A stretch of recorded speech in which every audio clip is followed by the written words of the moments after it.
عائشہ فرماتے تھے جس ساتھی میں جو خوبی نظر آئے اس خوبی کی وجہ سے اگر اس سے محبت کرو گے اللہ وہ خوبی آپ کو بھی نصیب فرما دیں گے، اور جس شخص میں کوئی خامی نظر آئے، کوئی عیب نظر آئے، اگر اس عیب کی وجہ سے اسے ہار دلاؤ گے، تانا مارو گے، شرمندہ کرو گے، حقیر جانو گے تو مرنے سے پہلے اسی عیب میں خود مبتلا ہو جاؤ گے۔ ہاں، ہمارا دین محبت سکھاتا ہے، نرمی سکھاتا ہے۔ آپ نے فرمایا جس آدمی میں نرمی نہیں اس آدمی میں کوئی خیر نہیں، جو نرمی سے معروم ہے ہر خیر سے معروم ہے، ہر خیر سے معروم ہے۔ اللہ بھی نرم، ان اللہ رفیق، بے شک اللہ نرم ہے، نرمی کو پسند فرماتے ہیں۔ اللہ نرمی پر وہ دیتے جو سختی پر نہیں دیتے، جس چیز میں نرمی آئے اس کو شاندار بنائے، جس میں سختی آئے اس کو عیبدار بنائے۔ اللہ بھی نرم، اللہ کے نبی بھی نرم۔ فَبِمَا رَحْمَةٍ مِّنَ اللَّهِ لِنتَ لَهُمْ، اللہ کا احسان ہوا، اللہ نے آپ کو نرم بنایا۔ اگر آپ سخت ہوتے یہ صحابہ آپ کو چھوڑ نہ جاتے بلکہ چھوڑ کے بھاگ جاتے۔ اللہ کے نبی بھی نرم، ایمان والوں کی شان بتائی۔ ایمان والے کون ہوتے؟ ہین لین قریب سہل، ایمان والا نرم مزاج، نرم طبیعت، لوگوں کے قریب، اس سے ملنا بہت آسان ہوتا ہے۔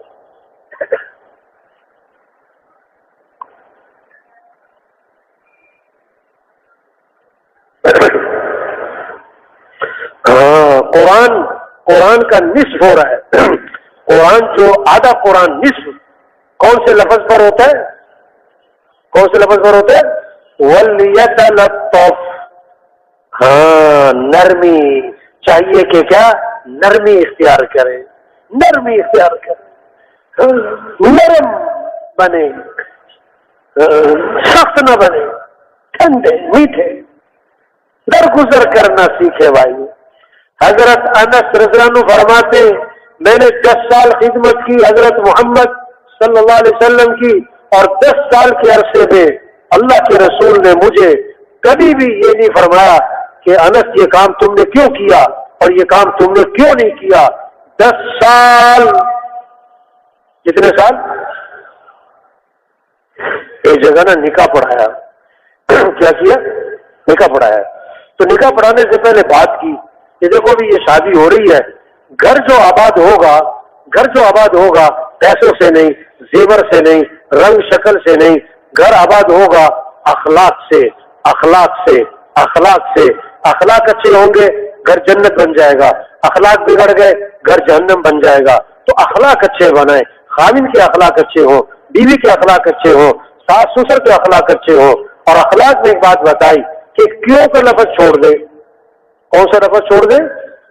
خاوند یہ نہ کہ یہ کیوں کیا، بیوی یہ نہ کہ یہ کیوں کیا، ساس سسر یہ کیوں کیا، یہ کیوں نہیں کیا۔ تو کیوں کا لفظ چھوڑ دو بھائی، کون سا لفظ چھوڑ دو؟ کیوں؟ کیوں کی جگہ بولو کوئی بات نہیں، کیوں کی جگہ کیا بولو بھائی؟ مثال دی کہ آپ نے بیوی کو گوشت لا کر دیا کہ آج قورمہ بنانا ہے، بہت عرصہ ہو گیا قورمہ نہیں کھایا، اب شام کو گھر پہنچے، بھوک لگی ہوئی، قورمے کے چکر میں دوپہر کھانا بھی نہیں کھایا، دسترخوان پہ بیٹھے، بڑی خوشبو آ رہی قورمے کی۔ بیوی سے کہا کہ میرے لیے بھی بغیر مرچ والا سالن جو ہے وہ میرا، اس سے کہا تھا دیکھو مجھے ذرا مرچ سے پرہیز ہے تو مرچ ڈالنے سے پہلے میرا سالن ذرا نکال دینا، میرا سالن نکال دینا۔ انہوں نے کہا ٹھیک ہے۔ اب آپ شام کو دسترخوان پہ بیٹھے، بھوک لگی ہوئی ہے، قورمے کی خوشبو آ رہی ہے، بیوی سے کہا میرا سالن بغیر مرچ والا وہ بھی لے آؤ۔ بیوی نے کہا اوہو میں تو بھول گئی، میں نے تو سارے میں کیا ڈال دیا ہے؟ مرچ۔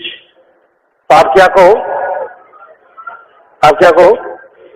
کوئی بات نہیں، اچھا بیان کے دوران ایک آدمی کھڑا ہو گیا, کہتا کیا بات ہے مولوی صاحب, کیا وہ بھوکے ہی سو جائے پھر؟ ہم نے کہا بھوکا کیوں سو جائے, دہی سے روٹی کھا لے بھائی, شکر سے کھا لے بھائی. ہاں کتابوں میں ایک عجیب قصہ لکھا ہے, غریب آدمی تھا, بہت عرصہ ہو گیا گوشت کھانے کو نہیں ملا, بڑا عرصہ ہو گیا. ایک دن گوشت کا بندوبست ہوا, کہیں سے پیسے اس کے پاس آئے, گوشت خریدا, بیوی کو لا کے دیا کہ آج گوشت پکاؤ. بڑا عرصہ ہو گیا. اب جناب شام کو بیٹھا دسترخوان پہ بڑے شوق سے کہ آج گوشت کھانا ہے, پہلا لقمہ لگایا, منہ میں ڈالا, نمک بہت تیز ہے, نمک.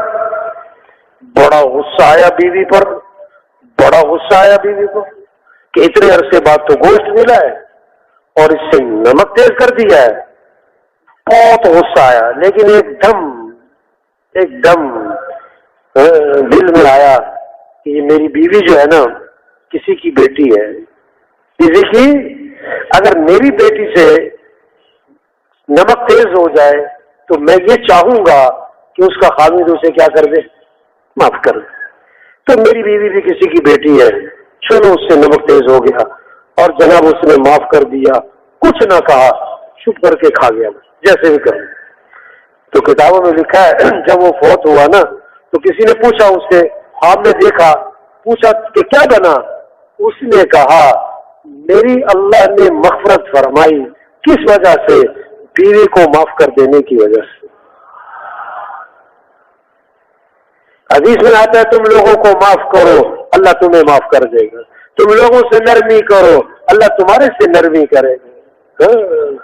یہ محنت ہے بھائیو, اخلاق اچھے ہو جائیں, درگزر کرنا آ جائے, غصے پہ قابو آ جائے, غصے پہ قابو آ جائے. لوگوں میں خوبیاں دیکھو بھائی, خامیاں نہ دیکھو بھائی. خامی نظر آئے تو بھائی پردہ ڈالو بھائی, اللہ ستار ہے, اللہ ستاری کو پسند فرماتے. تم لوگوں کے عیبوں میں پردہ ڈالو, اللہ دنیا آخرت میں تمہارے عیبوں میں پردہ ڈال دے. کسی کی غیبت نہ کرو بھائی. حضور صلی اللہ علیہ وسلم کے بارے میں آتا ہے آپ کی مجلس میں کبھی کسی کی غیبت نہیں ہوا کرتی تھی. کہ غیبت کرنا توبہ, جیسے مردار بھائی کا گوشت کھانا.